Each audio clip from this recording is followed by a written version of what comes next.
Hey, welcome to Hello High Five. My name is Adam Everett Miller, and in this video, we're going to talk about something that most people don't talk about in regards to professional development, or at least not in this way, and that is your friendships. You could be just getting started or nearing retirement. It doesn't really matter. Every person at every stage of life needs a friend.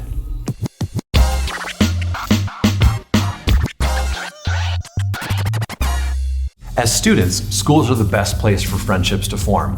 So take advantage of the community atmosphere that already exists and look for ways to grow closer to your coworkers.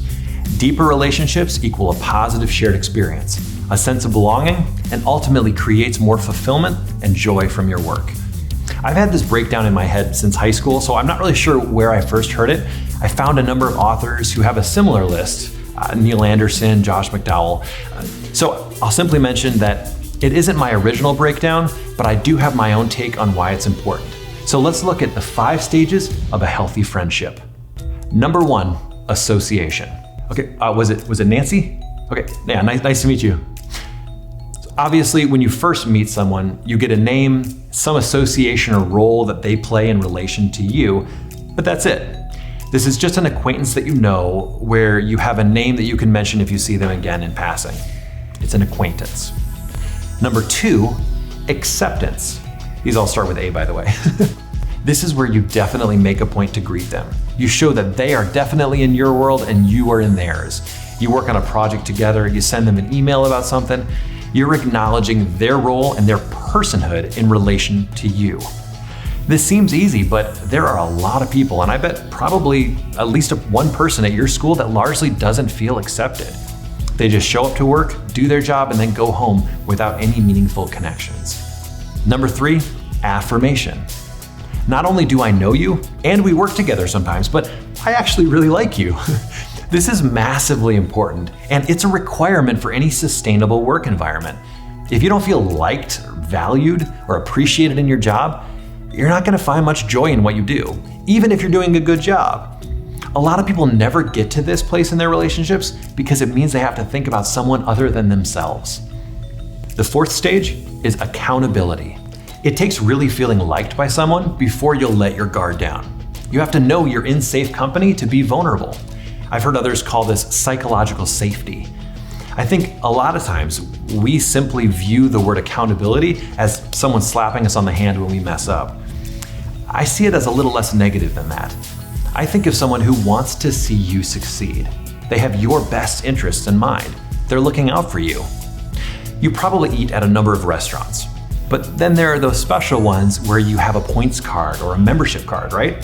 There's a sense of loyalty there in having an account with them. You trust me and I trust you. Well, with relationships, this mutual trust is far more than just racking up points. It's caring about others without necessarily seeing anything in return. The final stage, number 5, authority. To find someone who knows you well enough to speak to you with earned authority is extremely rare. Many people never reach this level of trust with their peers. To find this kind of relationship outside of your immediate family, is such a gift. It takes time and work and time. Do you actually have anybody at work who knows you better than you know yourself at times? That's awesome. The cool thing about relationships is you don't have to wait for anything. It's not like a promotion or a new job opportunity that you're hoping will open up, or the right house in your price range.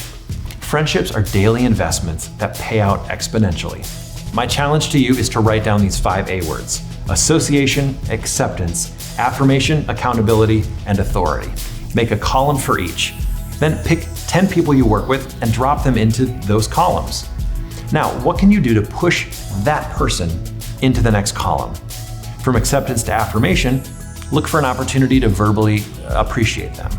From affirmation to accountability, man, I really admire how you do that. That's always been a challenge for me. Find a way to show your cards, to be transparent. As humans, we mirror each other all the time. If I find someone who thinks I'm cool, well, then I think they're kind of cool for thinking that. If someone is honest with me about a difficulty they're going through, I'll feel way more open to share my own struggles. If you need a friend, be a friend. If you have friends, make them family. And if you have family, give them a call. You never call, you never write. Your mother and I would just like to hear from you, that's all. Don't even get me started on your brother. All right, thanks for watching. My name is Adam Everett Miller with Hello High Five.